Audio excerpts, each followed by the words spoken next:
throughout my years as a walk-on, you learn about being a great teammate.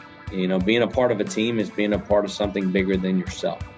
And, I knew I wasn't going to play against Kentucky in Rupp Arena when LSU went up there to play, but I also knew that my contribution on the team that week preparing to play Kentucky was just as important as me playing on the court that night. And so a lot of what we'll talk about as far as our core values and our guiding principles and how we live in our walk-ons world stems from my days as a walk-on.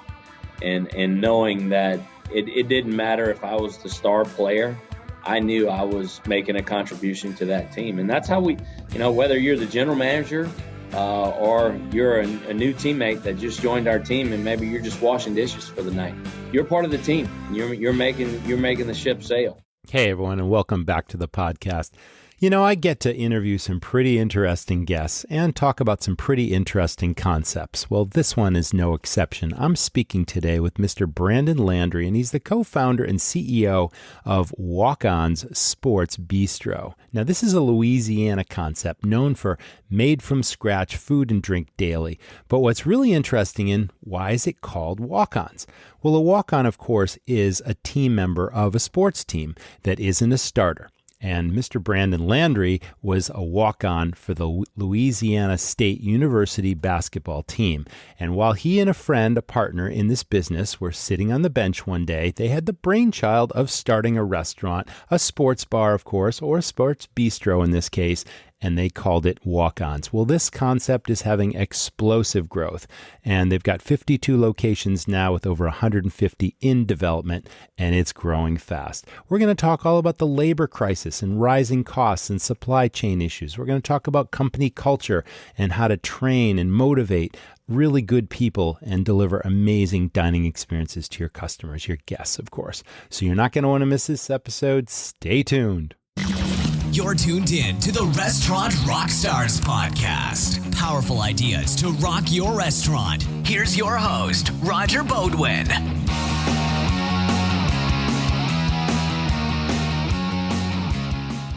Rockstars, let me tell you about 7 Shifts. 7 Shifts is a modern labor management platform designed for restaurateurs, by restaurateurs. Effective labor management is more important than ever to maximize profit and success, especially now as restaurants begin to reopen and expand their teams. Trusted by over 500,000 restaurant professionals, 7 Shifts gives you the tools you need to simplify scheduling, easily manage time and attendance, communicate with your team, and retain your talent. Best of all, 7 Shifts integrates with the POS and payroll systems you already use and trust, turning your team into a competitive advantage to your business.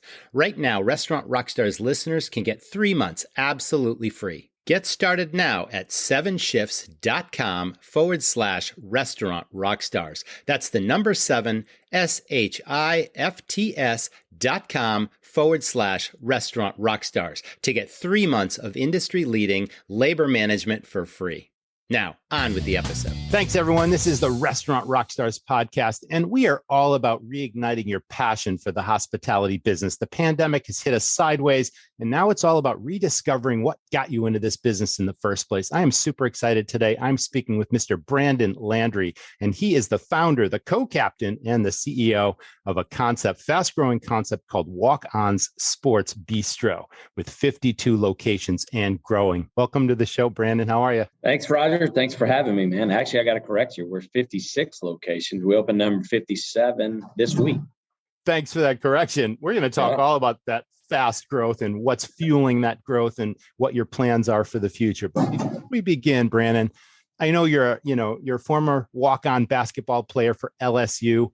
Tell us all about what you do now. What are you passionate about when you're not, running this 57 unit fast growing franchise with huge growth on the horizon? What do you love to do? Yeah, well, this is definitely keeping me busy here. But I got 3 little ones. I got 3 under the age of 4. Awesome ages. Yeah, they're fun. I got 2 little girls and little man. He's 10 months old right now, and so a lot of time with that, right? I'm passionate about, of course, my family, but I love golf.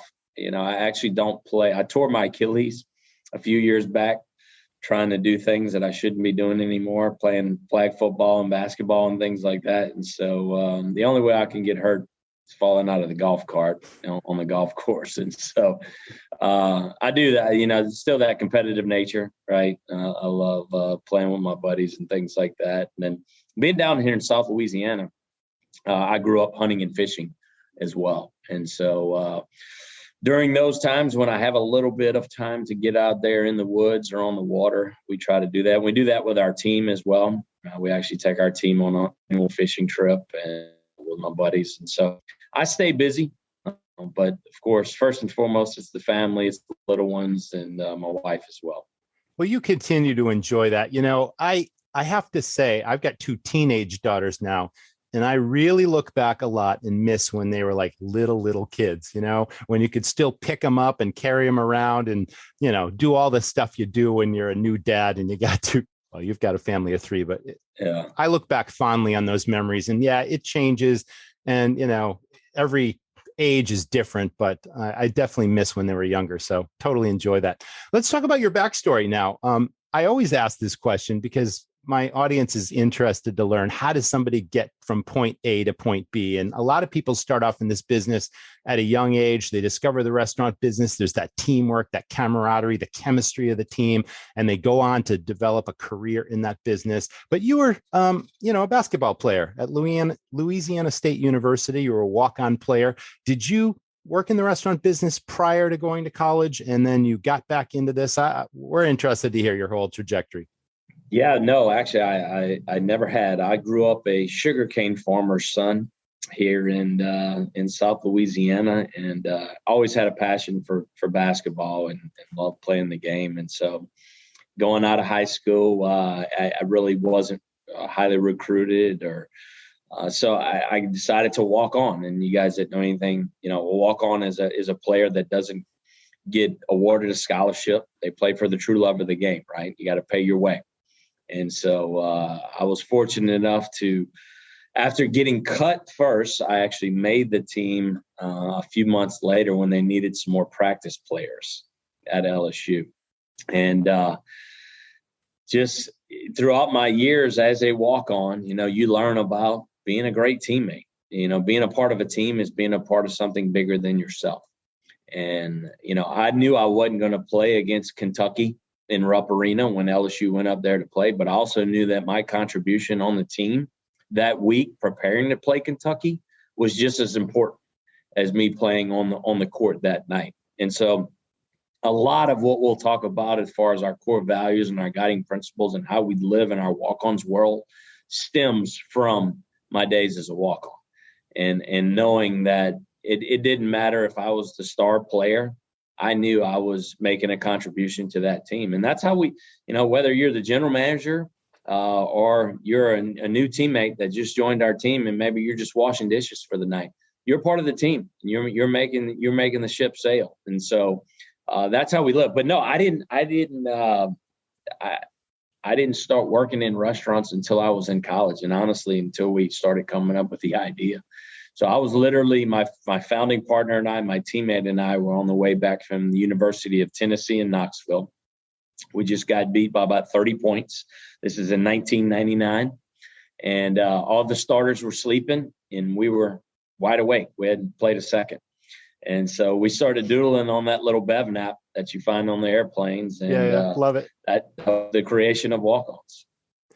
So neither one of you had any hospitality or restaurant experience per se, but you had this idea. You both love basketball. You both love sports. And you're like, sports bars are hot. Here's an opportunity. And, the whole college connection, all of that sort of came together in the concept.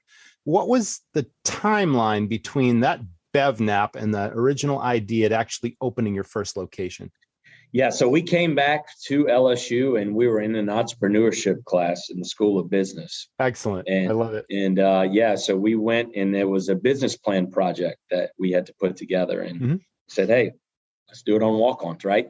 This is an idea. We got 19, 20 years old at the time. It's like, yeah, it's just an idea. We can do it. So we go back and we present the business plan in class and we got a C. We got a C on the project. Wasn't necessarily the idea. We just needed some help with the business plan. And so the professor said, look, if you guys are serious, hit me up, I'll help you guys. And so we did. And awesome. We went to him and said, look, this is something we're serious about. We want to do this. We see there's a need. Of course, we didn't think it would be a growing chain like it is today, but we said, can we open up a restaurant, maybe make a living, right? And so we kind of perfected our business plan, and we started getting some investors involved, and then we started going to banks and pitching our idea. And the first bank we sat down with, we said, man, we got this. We got a great business plan. And this is in 2001, not long after 9/11. And so if you guys remember, they were trying to get the economy stimulated again. So it was basically like if you had a pulse and you could sign your name, they were giving you a loan. Not us. Excellent. Not you. We went to bank 1, 2, 3, 4, 5, 6, and they all said no. And then that walk-on mentality, it kicked in. Never take no. Let's keep trying. So we went to number 7, and number 7 looked at us. It was an SBA banker, and he said, "Guys, if you're willing to bust your tail, I'll back you." And so that was in 2002, and we got the original location open in 2003, September 9th of 2003. Was the original right here in Baton Rouge, Louisiana, looking on Tiger Stadium. Fantastic story. Very similar to my own. 26 years ago, I started my first restaurant with no restaurant experience. I had a dream. I had an idea, much like yours.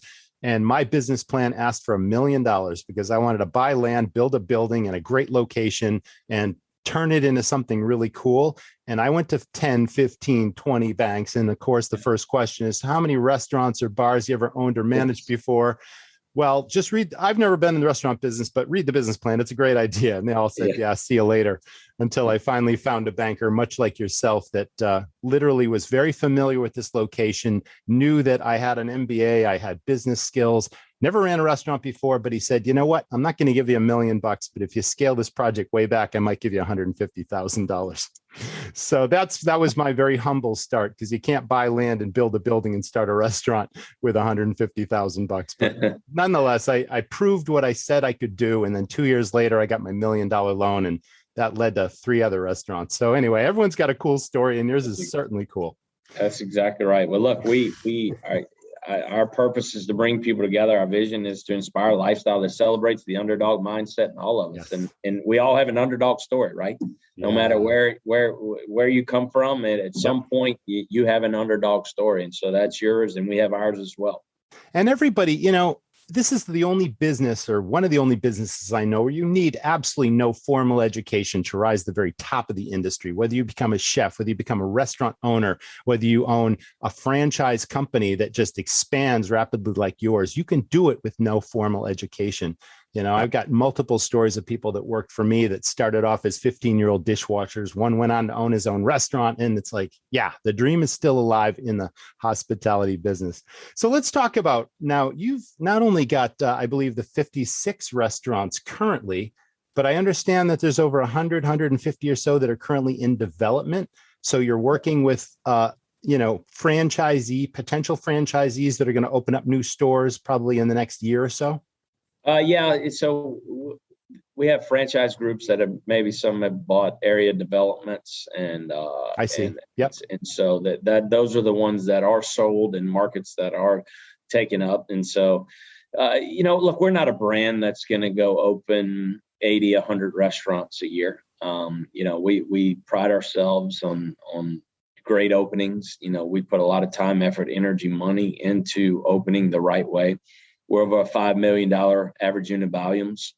And so we don't want that to go the opposite way. And so that's important to us to open them. So, this year we'll open right around 20. Next year, maybe 20 to 30. I think 30, not to say we can't do more than that, but sure, we feel very confident in opening the right way. And so we're backlogged for a while. And look, if we have to open more, it's not something that we're really pushing for. Sure. But we're also prepared for it if we have to. But a very strategic growth plan based Correct. On what you just said makes perfect sense to me. And it's not, overly expanding too quickly and not doing it for the right reasons with the right people and the right locations. Like all these things enter into the equation, of course. Yeah, for us, the most important thing is having the right partners, and we have to be completely aligned. We've said no more than usual, just because you have a big checkbook and you've got all these years of experience in the restaurant business doesn't mean you're going to be a great franchisee of ours. We are very passionate. We're very purposeful when we're looking at alignment with a potential franchisee and understanding, let's do it the Walk-Ons way, which we call it the WOW. So you've got a Louisiana inspired menu. So is that Creole? Is that Cajun? Is that a combination of all those things? Tell us about your menu. Yeah. So, I mean, look, we're from South Louisiana. We're born right here. The original location is in Baton Rouge, Louisiana. And so if you've been to or seen Louisiana cuisine before and been down here, we don't eat to live. You live to eat. And everything it revolves around what's for dinner, right? And so coming up with the concept, and especially after a few years and the concept kind of really grew and matured with us, we didn't want to be your prototypical sports bar. And nothing against those guys that are. It's just from down here, we wanted just something a little bit different. And it started with our culture and, our walk-on mentality, but also, being from down in Louisiana, how do we inspire maybe a little bit different cuisine? And so we have, we don't call ourselves a quote unquote Cajun or Creole restaurant. We just have some Louisiana inspired dishes on there. So 30% of the menu is probably Louisiana inspired when you're talking gumbos to etouffees to fresh seafood and po' boys and things like that. But then, the 2/3 of our menu is just really good, taking up a notch sports bar food where we got great burgers and cheese fries and things like that. But it's just at another level. Nothing's fryer. Everything's hand battered, everything's prepped in house, everything is made from scratch. And so our food, typically sports bars don't have as high of food volumes as we do. We're 76% food to alcohol. And so we're a restaurant first and foremost that happens to have a big bar and 80 TVs and things like that. But over $5 million AUVs, we're over $4 million just food. We pride ourselves on that. That is sort of unexpected. I would not have expected you to say that. I would have thought alcohol was higher, even a 50-50 mix. But wow, that's great. So part of that, of course, is your approach in your food and drink. You mentioned, and I knew in advance that everything was made from scratch every day. Now, one of the biggest challenges, of course, that I want to talk about is the labor crisis and how you guys are tackling that. But isn't it more challenging for you to have so much made from scratch, prepped fresh every day when, everyone's struggling just to get a staff just to put the food out? Yeah, it is. And look, I'm not going to sit here and say that we haven't been affected by that. It's just what's going on in the world right now. But yeah, it goes back to your culture, and you can say what you want or you can pay what you want.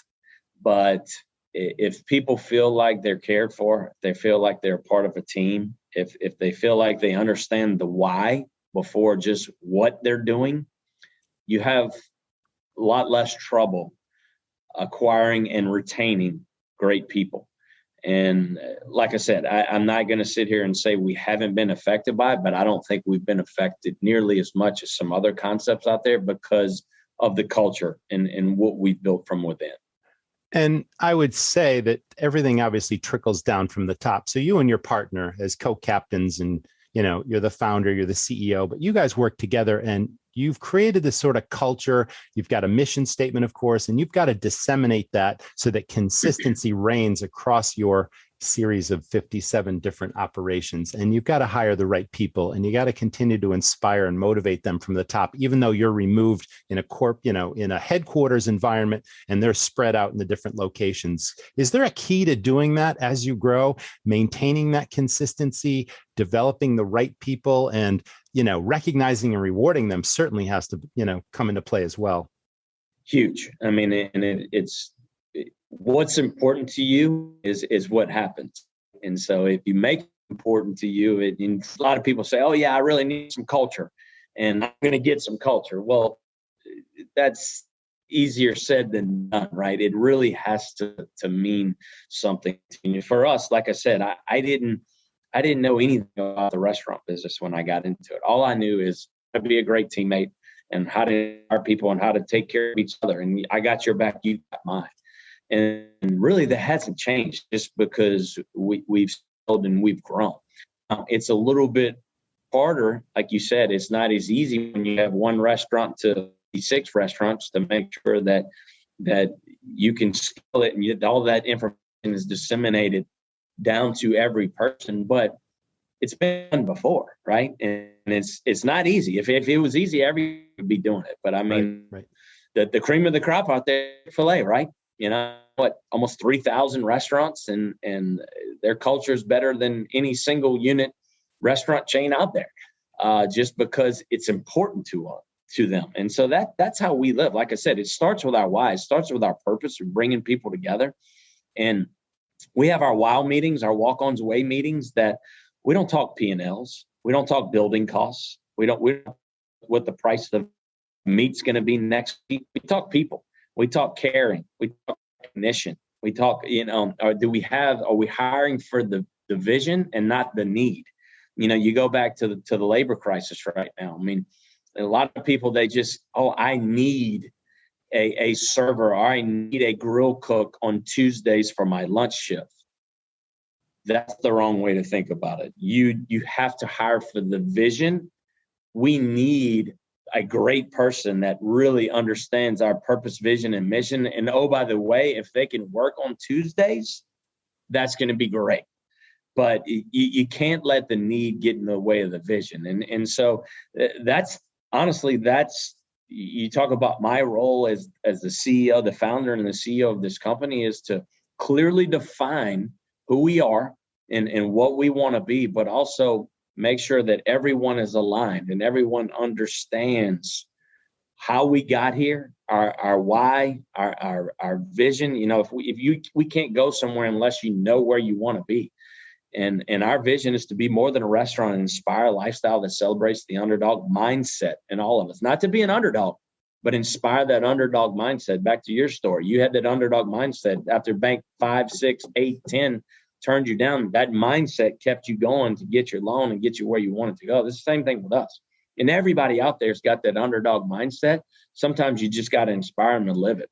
And so if you can't tell, I'm passionate about it. Like I love digging into the menu and I love digging into building costs and things like that. But if you want to talk people, if you want to talk and inspiring people to do it the right way, and back to your point with our business, sometimes in the past or still today, a lot of times people look at the restaurant business as, that I'll just get this job until I get my real job. We don't think of that at all that way. This is an opportunity. Actually, we have a program. It's called our Blue Chip program that hourly to management, whoever wants to be in it, but mainly hourly. They may just come in and think of it as a job, or maybe it's just some beer drinking money during college. And then all of a sudden you can get in our Blue Chip program and we can show you a path to management, to first of all, maybe a key teammate, to a manager, maybe to a general manager. I hope one day we can take a Blue Chip person for an owner one day. And that's the ultimate goal. But for us, it's are we positively impacting these kids that are working for us and giving them a path? I would not disagree with anything you said. In fact, your team, your staff are the absolute foundation of your business. And without them, you have no brand, you have no future, you have no growth. And literally, inspiring and motivating is the key. So many managers, I'm sure you would agree that so many managers delegate versus empower. And my definition of delegation is anybody can tell somebody what to do and, bark orders, but someone who truly inspires someone, tells them the why and the what and the how, and then nurtures and develops that team person and sees potential and shows them where they can grow. And then, lets them fail, gives them the opportunity to make decisions with good judgment, whether they succeed or fail. That's where true growth comes from. And that's where your leaders in your company come from. 100%. We have a saying that we say around, your team doesn't care how much you know, they care how much you care. Right. And we really live by that. And it doesn't matter if you're a seasoned. We have a Walk-Ons University. I just had it this morning. All our new management that's coming through the system. There's 28 of them this morning. What we talk about. Look, you may have 25 years with a company. That's great. You know a lot. But just when you're here, just let your team know that you care. You talk about this late, they won't leave you over $1 if they know you care. They won't leave $10 an hour if they know you care. Because guess what? They'll probably come have a conversation with you and say, man, I just got offered $10 for an hour. That's classic, right? But they know that you care enough to have the conversation. 9 times out of 10, you can keep that person with you and retain them and make sure that they're taken care of. They know that you care about. Totally agree. That's awesome. So aside from people now, which, we've made very clear, I think, the passion comes crystal clear about the people and caring and all the things you said, but you're still a financially driven company, bottom line oriented, of course, and you have a finger on the pulse of the finances of your company. How are you dealing with rising costs of goods and labor?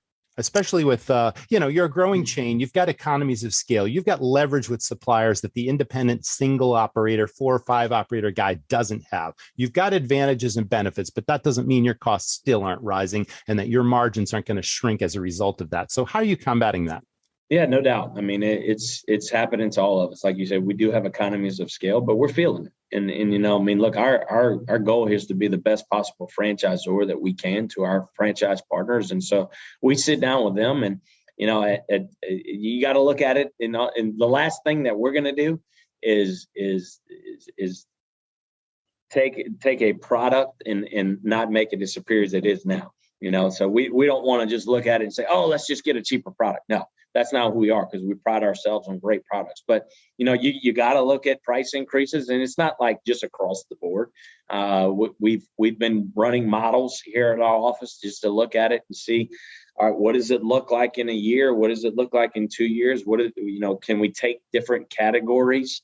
There's certain things that they're looking at the runway down the road, whether it be beef or chicken or fish or something like that. We're trying to dissect everything that we possibly can. The last thing, like I said, that we want to do and we won't do is take a product that does so well for us and done so well for us for almost 20 years and just say, let's go a cheaper route. That's the kiss of death. That is the way we're not going to go it here. But if it takes into, maybe taking a little price increase, it's the way the world is right now, unfortunately. So my best advice to restaurants is on an annual basis, they should reevaluate their menu. Of course, the menu has to be designed for maximum profit, but when costs are rising, you have to occasionally raise prices on the menu. But now is such a controversial, dangerous time to raise prices because consumers are super, receptive to those price increases. They're looking at it negatively, especially in light of so many restaurants out there can't deliver the service that customers have come, or guests, I should say. I love using the word guests, have come to expect just based on this labor crisis. Are you guys raising prices at all? I mean, have you put a sort of a hold on that right now? Do you, is that something that your not independent, but your franchisees have control over, or is it a company-wide stance on this is how we operate? How does that work? We give our franchisees a little flexibility, depending on markets, because there's some rural markets that you can have a little bit less price than maybe a big metro area. And so sure. Makes sense. We do give a little leeway on that. But we work together and we're, of course, you're always, you never want to have to raise prices, right? But you got to make sure if you're going to do it, you better be good, right? You can't just, okay, well, our service is worse and we're raising prices. Oh, yeah. I mean, there's got to be a balance there. And so you know as well I'll do it. If you're in this business and people understand, for the most part, they understand, but you better take care of them. You got to make sure that the service is there, because if you do both, that's when you get into trouble. Great. Let's shift gears a little bit and talk about leadership and management development. First, I'd like to ask you, your leadership style is coming across crystal clear. How would you describe yourself as a leader of people? And how are you developing those new franchise operators to then find similar people with a similar mindset? And then how are those people sort of, incentivized to perform? That's a multi-part question, and I'll repeat it if you need me to. No, yeah, look, I'm not your prototypical CEO. I'm not the guy that's every Monday morning I got to have my numbers in front of me, and once again, back to your point, I understand the financial state of our business, but for me, it's attracting the right people first, making sure that we're out there, because guess what? Not great people have jobs. So, I mean, if you just put up the now hiring sign or putting up a bulletin on your website or something like that, I mean, you got to get out there and you got to get in front of people and let people know what you stand for. I think that's the most important thing. If you have to tell them why. And I'll repeat this over and over today, but people have to understand why we do what we do. If you just tell them what you do, hey, we're a sports bar, we serve burgers, we serve beer. Oh yeah, you're the next guy on town, right? You just do like everybody else does. But when you understand our why, and that's why I'm so passionate about it, is because when they do understand the why, then they say, man, I want to be associated with that. Man, I want to tell my buddy that works down the street about that.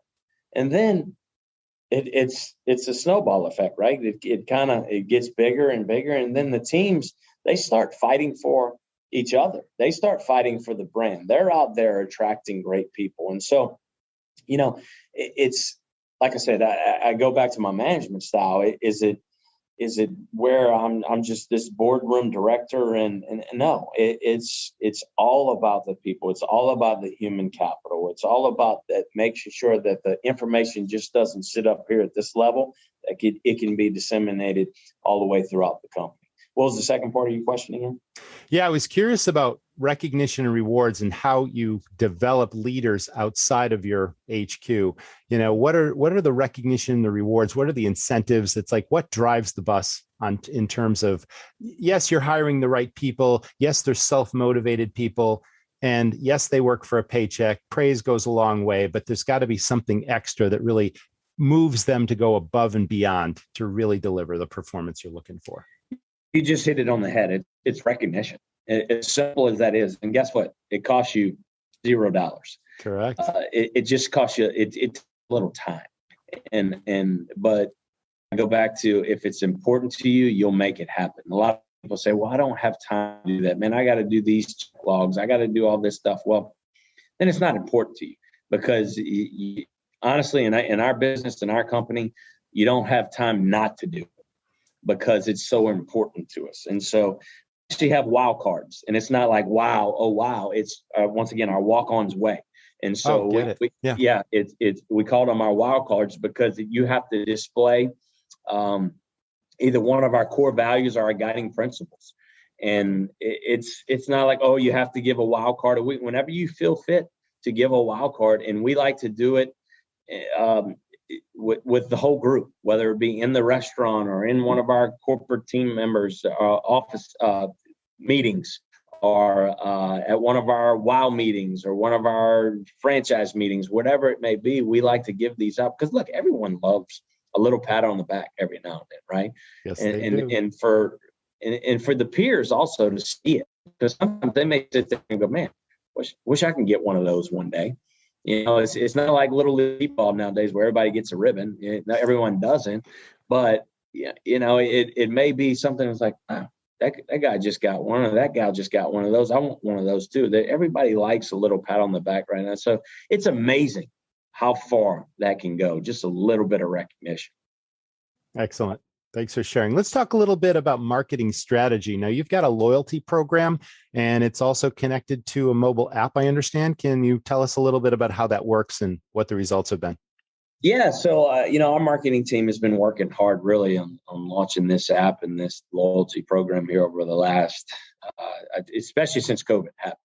That kind of accelerated it because everything had to kind of go digital. And so, it's not 100% buttoned up, quote unquote, yet, but we're working on it. The goal is just to, once again, if we can have our message out there for our guests, because we call them guests as well. We don't like to call them customers. Thank you. That's very transactional. Hallelujah.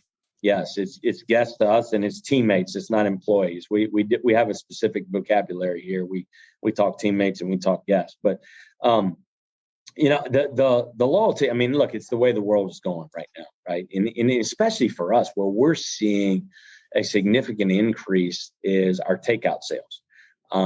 Just because everything's digital now, everything's going online. And if we can get these recurring guests coming back and making sure that they understand that they can get rewarded for, as many times as they would come. But I mean, look, we've seen an increase. Of course, COVID had a lot to do with it, but prior to the pandemic, we were around 9% system average on takeout sales.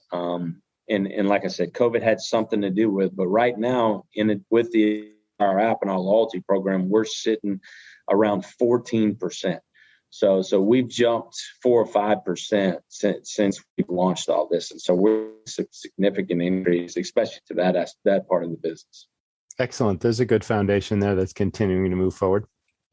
Yeah, no doubt. We're going to keep working on it. But it's a moving target, right? Every technology changes every day. And so everything we learned in school about marketing, you can throw that out of the window. Let's figure out something else on the social media front, right? That's awesome. Let's talk about your franchise model. What makes it different? I read something about a communal approach. What exactly does that mean? Yeah. I mean, so look, we haven't done a lot of traditional franchise advertising. Most of our growth has been very organic. Guests that would come in to our restaurants and maybe have been in the restaurant business before, maybe they live in a specific market and say, man, one of these would be great. And a lot of our franchise partners have come on and bought one territory, maybe one location, and then they've expanded into area developers. And so we've seen lots of success with that. Like I said, we've said no a lot more than the normal franchisor, just because it has to be the right partner that's aligned with us. But, we're not in a hurry. We're not in a race. And we're not sitting here saying, man, we got to get to 100 units or 200 units or 500 units, or we got to get to this sales volume. We're going to do it the right way. I'm hoping I'm not going anywhere very soon. Our company in general is pretty young. Even though we got 18 years under us from the original location, we really just kind of started the growth about 5 or 6 years ago. And so it's fun. It goes back to our purpose. People, a lot of, some of my best friends now and some of our closest people hang out more than often is our franchise partners that have been brought together by Walk-Ons brand. So it's been really cool to share this with these guys. Awesome.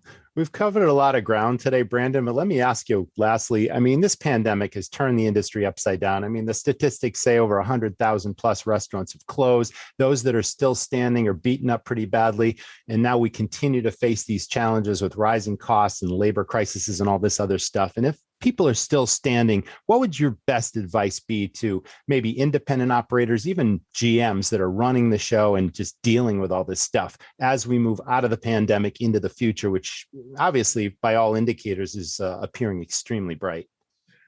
Yeah, look, it's been tough, man. We're fortunate enough to have a larger brand, but I get it, that the independence. And if there's only any advice I would give, it's stick to your roots. Stick to what got you here, because a lot of times people change. And sometimes it's out of necessity. I get that. But, good companies and good restaurants, they can do the right things and they can do really good things when things are going good, right? I think the true testament to a great company or a great brand is, what do you do when you get hit with a little adversity? And that's something that we prided ourselves on throughout the pandemic. It was tough in the beginning. Look, I did a lot of soul searching. I was listening to a lot of podcasts. I didn't have a mentor or a college professor or a book that I read that said, hey, when this happened in the 80s, this is what the restaurant business did. No, we just kind of had to figure it out. But, a couple of mentors of mine and guys that I really, it's like, you got to stay positive and you got to stick to what you've been doing. And so what we did is the first thing that we thought to do is give back. Even though we suspended royalties to all of our franchisees, marketing and our regular royalties. But we started, first thing our team came together and said, look, let's start a furlough kitchen. Let's start feeding furloughed hospitality workers. Last year, during the pandemic, we fed over 50,000 hospitality workers, not just Walk-Ons teammates. This is anyone that was furloughed in the hospitality business. And did we do it for marketing? No, we did it because that's what we do. But guess what? When we're coming out of it, we're getting back to some sort of normality, people remember that. Yes. And then it becomes, here we are in 2021, we're up on 2019 sales because of what we did when we got hit with a little bit of adversity. And so I know it's a lot easier said than done because people are like, oh, Brandon, you got 56 restaurants, you got all these resources and things like that. But it still goes back to what made us and what are we true to? And so I'm a firm believer in staying positive. Positive people change the world. And we tried to stay as positive as we possibly could during the pandemic, even though we didn't know what was going on. I listened to actually a podcast when it first started with a retired Navy SEAL. And he talked about Hell Week and how they go through Hell Week. And he goes, if you go into Hell Week on Monday and think about, okay, I got to get to Saturday, he said, you're done. He said, when I wake up on Monday, start a Hell Week, he goes, I got to get to breakfast. When he's eating breakfast, he goes, okay, can I make it to lunch?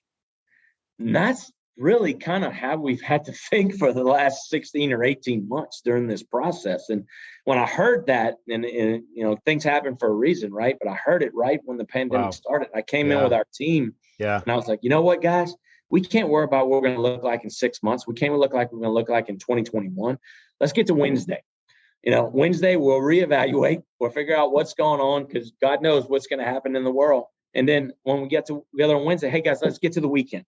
And we'll talk Friday before we get in a busy weekend, or hopefully a busy weekend. That's really how we live the world. And so we just kind of took it one day at a time, but I think it was sticking to our roots and staying positive 100%. Because your team feels it. Wow, that was a very inspiring story you just told. And that puts everything in perspective. And we can all relate to that. I mean, that's beautiful. That was excellent. Thanks for sharing. Yeah, no problem, man. Well, if anyone's interested in the franchise opportunity and the business in general, the URL is walk-ons.com. Brandon, it's been my pleasure having you as a guest on the Restaurant Rockstars podcast, and we'll see everyone in the next episode. Thanks so much to our audience for tuning in, and thanks to Brandon for being our great guest on this episode. When you have a sports bar, or bistro in this case, or even if you don't have a sports bar, if you have a bar that serves draft beer, you need a mug club. Now, a mug club has so many benefits for your business. Think about if your regular customers come in, say, twice a month, or, maybe even if they come in 3 times a month, you'd be happy with that. But what if your regulars came in 2, 3, 4 times a week and spent money in your place? Wow, that would be terrific, wouldn't it? Well, the way to do that is by creating a mug club. Now, a mug club not only brings customers in more often, but you can charge a membership fee, and it creates this exclusivity where you have value-added benefits that you offer these members. They tell all their friends, and the next thing you know, your mug club grows like coral, and then your mug club members become brand ambassadors for your business, just telling everyone they know that your place is the fun place, the place to go. So once again, if you serve draft beer, and this even works in a coffee shop, think about starting a mug club. We actually have a turnkey system that teaches you everything you need to know to not only start that club, to sign up members, to charge membership fees, to offer value added, what you need to do to give VIP service to these members. And best of all, it shouldn't cost you anything because mug clubs can be fully sponsored by one of your suppliers in exchange for the promotional value. So check it out at restaurantrockstars.com, how to start a mug club. Thanks so much to our sponsors this week, 7 Shifts, the all-in-one labor management platform, and Cisco. And I wanted to tell you, we have a new feature at Restaurant Rockstars podcast. So if you look at the show notes to this episode, about halfway down, you'll see a Ask Us Anything button. So if you hit the button, you can record a question, and then I'll respond right back to you. And chances are I might even talk about it on the air, like this question. This week, Nils asked about if owner compensation is included in labor costs. And my answer, of course, is yes, it is. If it is on the payroll, or if there are distributions or payments made to any owners, it is in fact included in true labor costs. You need to calculate everything for your food costs and your labor costs. Anything that goes against sales in terms of an expense is considered a true cost. So thanks, Nils, for this week's question. And thanks for tuning in, audience. See you next time. Thanks for listening to the Restaurant Rockstars podcast. For lots of great resources, head over to restaurantrockstars.com. See you next time.